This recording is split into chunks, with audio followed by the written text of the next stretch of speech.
Hi, it's me again with Corel Draw Tips and Tricks. And last night I was working on a project to help somebody, and I came up with this idea. I never really had seen it before, where you run the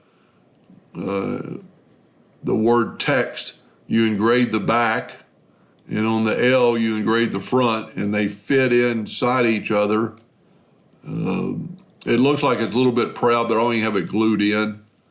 It's just setting in there, but it's flat with the wood. And I'm gonna, at the bottom of this video, I'm gonna put a link to the first video. A couple of people have asked me to do that. But all I did was just real quickly,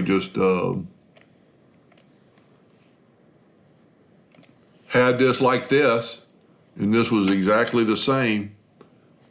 And then I just ran it upside down.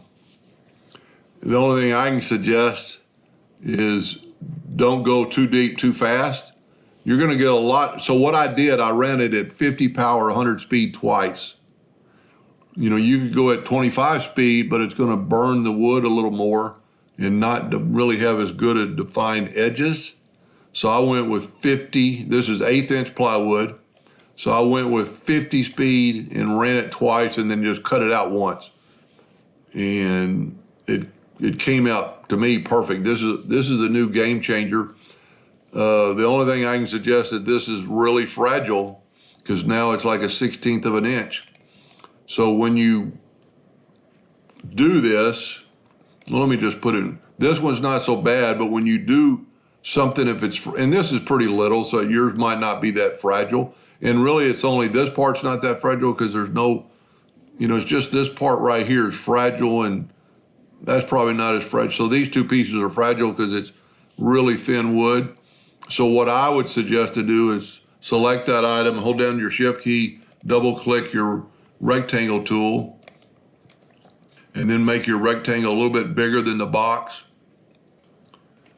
and cut that out last so it falls, and then put you a good piece of tape or a couple pieces of tape before you take it out of the laser, flip it over, and then sand the other side, which is going to be the side that shows. And what that does, if you use an orbital sander, it won't break these little pieces because of the vibration or the movement. They'll be stuck in the hole.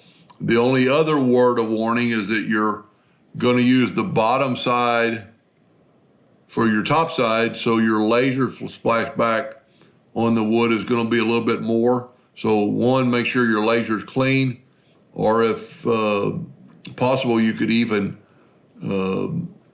raise it off the bed a little bit so it doesn't have lasers flash back on your honeycomb.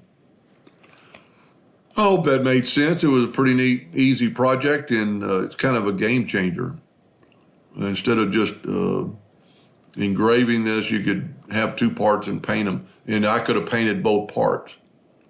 Anyway, hope that helped a little bit. Thank you for watching.